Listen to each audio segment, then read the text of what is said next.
के साथ फिर से आप सबके सामने उपस्थित हुई हूँ। आज का हमारा टॉपिक है भाषा, लिपि और व्याकरण। भाषा, लिपि और व्याकरण, इसे समझने के लिए सबसे पहले ना आपको कुछ चित्र दिखाना चाहूँगी। ये 3 चित्र आपके सामने दिए हुए हैं, ठीक है। तो तीनों में जो है वो इशारों से, संकेतों से समझाने का प्रयास किया जा रहा है। हरी बत्ती चलने का संदेश दे रही है, अध्यापिका बच्चों को शांत बैठने का संदेश दे रही है, बच्चा माँ को बुलाने का कर रहा है। संकेतों से कुछ बातें कही जा सकती हैं, पर सभी बातें ना तो कही जा सकती हैं और ना ही समझी जा सकती हैं। अपनी बात को स्पष्ट करने के लिए हमें बोलना और लिखना आवश्यक होता है। संकेत देकर, इशारे करके आप कुछ बातें तो आप सामने वाले को समझा सकते हो, पर अपने मन की सारी बातें, अब आपके मन में कौन से विचार चल रहे हैं उनको पूरी तरीके से अच्छे से नहीं समझा सकते, ठीक है। अगर हमें अपनी बात को पूरे से अच्छे से समझानी है सामने वाले को, तो उसके लिए हमें बोलना और लिखना आवश्यक होता है, ज़रूरी होता है, ठीक है। जिस साधन से हम अपने विचार बोलकर या लिखकर प्रकट करते हैं तथा दूसरों के विचारों को सुनकर या पढ़कर समझ लेते हैं, वह साधन ही भाषा कहलाता है। इस आधार पर भाषा को 2 रूपों में बांटा गया है, मौखिक भाषा और लिखित भाषा। तो ये 2 चित्र हैं आपके सामने। पहले वाले में बोला जा रहा है, सुना जा रहा है। दूसरे वाले में पढ़ा जा रहा है, लिखा जा रहा है। ठीक है? तो भाषा को हमने 2 भागों में बाँटा है, मौखिक भाषा और लिखित भाषा। अब मौखिक भाषा क्या होती है? जब मन के भावों और विचारों को बोलकर प्रकट करते हैं तथा दूसरों के विचारों को सुनकर समझ लेते हैं, उसे मौखिक भाषा कहते हैं। जब आप अपनी बात, अपने मन में चलने वाले विचार आप सामने वाले को बोलकर प्रकट करते हो और कोई कुछ कह रहा है उसको सुनकर समझ लेते हो, तो वो आपका भाषा का मौखिक रूप कहलाता है। फिर आते हैं लिखित भाषा। जब मन के भावों तथा विचारों को लिखकर प्रकट करते हैं तथा पढ़कर समझते हैं, तो वह लिखित भाषा कहते हैं। जब हम अपने भाव, अपने विचार लिखते हैं, ठीक है, और दूसरों के लिखे हुए विचारों को पढ़ते हैं और उसको समझते हैं, तो वो आपका भाषा का लिखित रूप है। यानी बोलना, सुनना मौखिक रूप है और लिखना, पढ़ना लिखित रूप है। आइए आगे देखते हैं बोली। बोली किसे कहा जाता है? बोली का अभिप्राय स्थानीय या घरेलू बोली से है। यह किसी स्थान विशेष में अपनाई जाती है तथा इसका क्षेत्र सीमित होता है। इसका अपना कोई लिखित साहित्य नहीं होता। लोकगीत, लोक कथाएँ आदि ही उसको समृद्ध बनाते हैं। अतः भाषा के क्षेत्रीय रूप को बोली कहा जाता है। जब किसी स्थान विशेष में, यानी एक छोटी सी जगह पे जब कोई भी भाषा बोली जा रही है, वो बोली है उस जगह की। वैसी बोली दूसरे क्षेत्र में नहीं बोली जा रही है, वो एक अपने सीमित क्षेत्र तक ही सीमित है। ठीक है?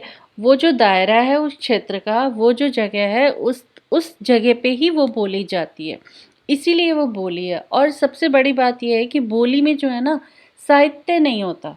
लोग इसे जैसे लोकगीतों तक ही रखते हैं या लोक कहानियों तक, लोक कथाओं तक ही रखते हैं। यानी आपस में एक दूसरे को बोल दिया, सुन लिया, समझ लिया, बस यही क्षेत्रीय रूप जो है, ये जो भाषा का सीमित रूप है, यही बोली कहलाता है। भाषा और बोली में अंतर, इसको देख लेते हैं। भाषा का क्षेत्र व्यापक होता है, बोली एक सीमित क्षेत्र में ही प्रयोग में लाई जाती है। एक छोटी सी जगह पे ही इसको बोला जाता है और इसका जो क्षेत्र है भाषा का, वो व्यापक होता है, बड़ा होता है। ठीक है? भाषा का अपना लिखित साहित्य और व्याकरण होता है। हम भाषा में कोई भी साहित्य रच सकते हैं, कोई भी साहित्य लिख सकते हैं, व्याकरण लिख सकते हैं, लेकिन बोली केवल उच्चारण तक ही सीमित होती है। ये सिर्फ बोलने तक ही सीमित रहती है। ठीक है। अब जैसे ये अलग अलग जगह हैं, ठीक है, सबकी अलग अलग भाषाएं हैं। मारवाड़ी है, गुजराती है, मराठी है, ओड़िया है, बंगाली है, बहुत सारी अलग अलग जगहों की अलग अलग भाषाएं हैं। और जो छोटे छोटे सीमित क्षेत्र हैं उनकी वो बोलियां हैं। लिपि, लिपि किसे कहते हैं? लिखने के ढंग को। ठीक है। अपने भावों एवं विचारों को अगली पीढ़ी तक पहुंचाने के लिए और स्थायी रूप प्रदान करने के लिए मनुष्य ने लिपि का विकास किया। इसी के कारण वेद, पुराण आदि के ज्ञान को सुरक्षित रखा गया। अतः भाषा के लिखित रूप में जिन ध्वनि चिन्हों का प्रयोग किया जाता है उन्हें लिपि कहते हैं।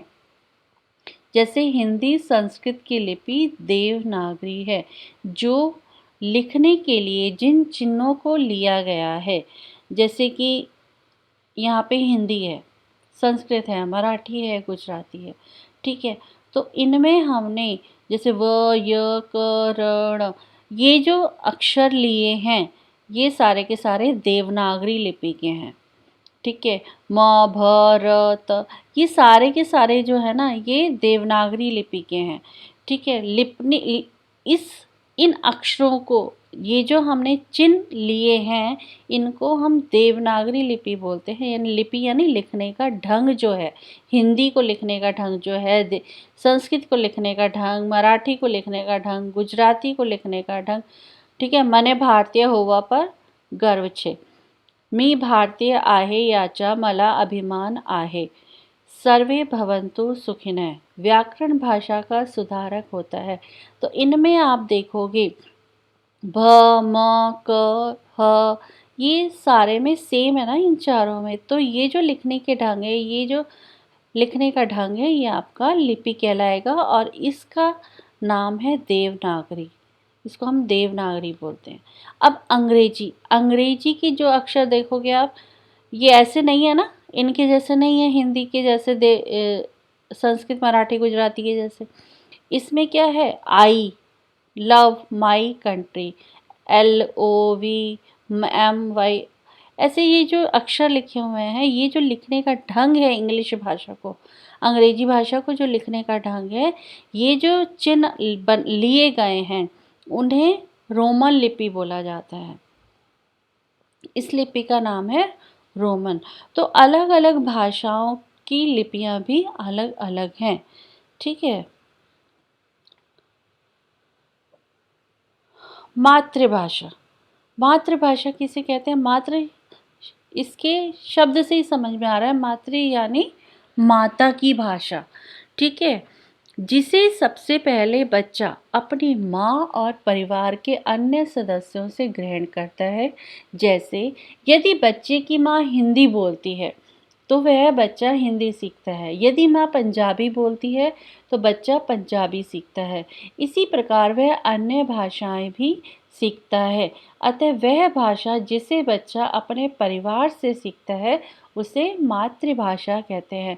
वो भाषा जिसे बच्चा सबसे पहले अपनी माँ से सीखता है, उसके बाद वो परिवार में बोले जाने वाले, जो परिवार में रहने वाले सदस्य हैं उनसे सीखता है। जिस भाषा का प्रयोग परिवार के लोग करते हैं उस भाषा को वो सीखता है, तो वो उसकी मातृभाषा कहलाती है।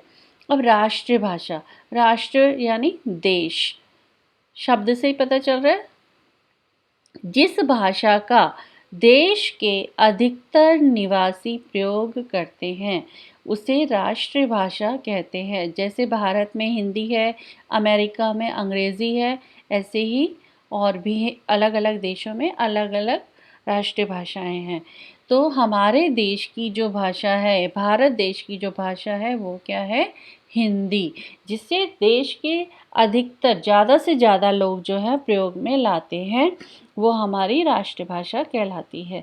अब राजभाषा, राज यानी कार्यालयों में, राजकाज में प्रयोग में लाई जाने वाली भाषा। जो भाषा देश के कार्यालयों में और राजकाज के कार्यों में प्रयोग की जाती है उसे राजभाषा कहते हैं। जैसे भारत में हम लोग ऑफिसेज में कौन कौन सी दो भाषाओं का प्रयोग करते हैं, हिंदी का भी प्रयोग करते हैं और अंग्रेजी का भी प्रयोग करते हैं। ऐसे ही अलग अलग देशों में अलग अलग राजभाषाएं हैं जिनमें वो लोग अपने देश के राजकाज के कार्य करते हैं। तो जो राजकाज कार्यालयों में प्रयोग में लाई जाती है उसे राजभाषा कहते हैं। भारत में दो राजभाषाएं हैं, हिंदी और अंग्रेजी। हिंदी और अंग्रेजी में ऑफिसेज में काम करते हैं। ठीक है, जितने भी हमारे पत्राचार होते हैं वो सारे के सारे या तो हिंदी में होते हैं या फिर अंग्रेजी में होते हैं। तो हमने इसमें पढ़ा मातृभाषा, राष्ट्रभाषा और राजभाषा। मातृभाषा यानी माँ से और परिवार से सीखी गई भाषा। राष्ट्रभाषा जो देश के ज़्यादातर लोग प्रयोग में लाते हैं उसे राष्ट्रभाषा कहते हैं। राजभाषा जो देश के कार्यालयों में और राजकाज के कार्यों में प्रयोग में लाई जाती है उसे राजभाषा कहते हैं। उसके बाद आते हैं हम मानक भाषा पे। यहाँ पे कुछ शब्द दिए गए हैं, इनका मानक रूप ये है, यानी प्रयोग में इन्हें लाया जाता है। ठीक है, इस तरीके से भी लिखा जाता है। ठीक है, लेकिन इनको हम अगर मानक रूप, शुद्ध रूप बोलें जो कि अधिकतर शिक्षाविदों द्वारा स्वीकृत है तो वो ये वाले शब्द हैं। जैसे द्वारा को इस तरीके से लिखेंगे, उद्यान को इस तरीके से, अभद्य अभेद्य, पद्मावती इस तरीके से, उत्तर इस तरीके से, द्वारिका द्वारिका। ठीक है, कह्यो, द्विज, द्वार, रहयो, भक्ति, व्यक्ति, शक्ति, सिद्धि, खाद्य, उद्धरण, खट्टे। तो मानक भाषा होती क्या है? विद्वानों और शिक्षाविदों द्वारा स्वीकृत जो भाषा है, जो उनके द्वारा मान्य भाषा है, उसको हम वह जो भाषा का रूप है उसे मानक भाषा कहते हैं। मानक भाषा किसी भाषा के उस रूप को कहते हैं जो उस भाषा के पूरे क्षेत्र में शुद्ध माना जाता है। भाषा का वह रूप जो पूरे क्षेत्र में शुद्ध माना जाए उसे मानक भाषा कहा जाता है, जिसे उस प्रदेश का शिक्षित और शिष्ट समाज अपनी भाषा का आदर्श रूप मानता है और प्राय सभी औपचारिक स्थितियों में, लेखन में, प्रशासन और शिक्षा के माध्यम के रूप में यथा योग्य उसी का प्रयोग करता है। तो कुछ विद्वान और शिक्षाविद द्वारा कुछ शब्दों को, भाषा के कुछ शब्दों को जो है वो मानक रूप प्रदान किया जाता है और उस क्षेत्र के लोग जो हैं, जो शिक्षित समाज है, शिष्ट समाज है, तो अपने लेखन कार्य में वे उन्हीं शब्दों का प्रयोग करते हैं।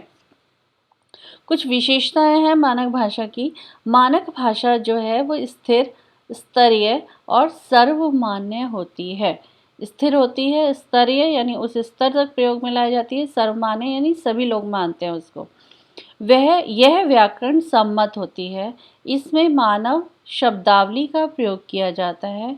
यह सभी तरह की अशुद्धियों से मुक्त होती है। इसमें तत्सम व तद्भव शब्दों का ही प्रयोग होता है। ये मानक भाषा की जो है विशेषताएं हैं। आगे देखते हैं साहित्य क्या होता है। युगों से प्राप्त ज्ञान को एकत्र किया जाता रहा है। एकत्र यानी इकट्ठा करना। तो युगों से प्राप्त ज्ञान को इकट्ठा किया जाता रहा है, एकत्र किया गया ज्ञान ही साहित्य है। अतः हम इसे इस प्रकार कह सकते हैं कि ज्ञान के संचित कोश को साहित्य कहते हैं। आप ये देखो कि अगर उस समय, ठीक है, ये जो हम रामायण पढ़ रहे हैं अभी, जो हमें साहित्य पढ़ने को मिल रहे हैं, गीता, रामायण, महाभारत, कबीर की ग्रंथावली, ठीक है, यानी कितने ही कवि रहे हैं, लेखक रहे हैं, उन्होंने जो सोचा समझा, जो महसूस किया, उन्होंने शब्दों में उसे पिरोया और वो सब आज हम पढ़ रहे हैं। तो ये सारा ज्ञान हमें कैसे मिल पाया? वो इसलिए मिल पाया क्योंकि ये सारा ज्ञान उनके द्वारा दिए गए शब्दों में एकत्र किया गया था। और उसको उन्होंने एक साहित्य में रचा।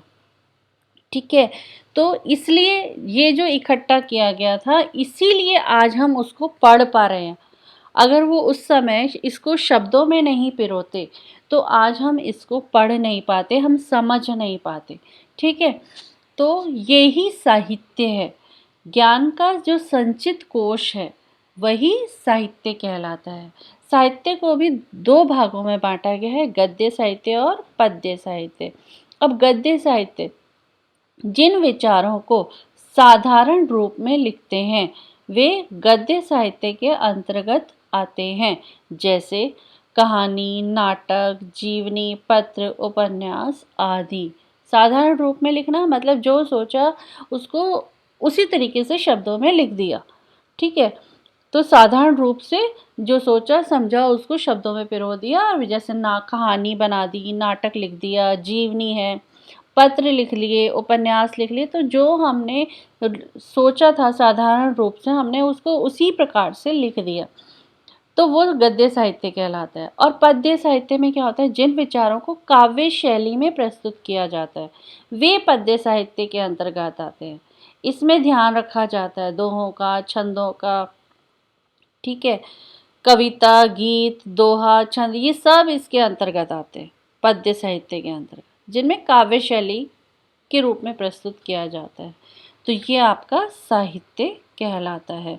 उम्मीद करती हूँ जो मैं समझाने का प्रयास कर रही थी वो आप सभी को भली भांति समझ में आया होगा। अगर उसके बाद भी आपके कोई भी प्रश्न हैं, आपको कहीं पे समझ नहीं आया है कुछ, तो आप अपने प्रश्न लिख के दीजिएगा कमेंट बॉक्स में और मैं आपको उनको समझाने का प्रयास करूँगी। आज के लिए इतना ही। फिर से मिलती हूँ नई वीडियो में नए टॉपिक के साथ। तब तक के लिए धन्यवाद।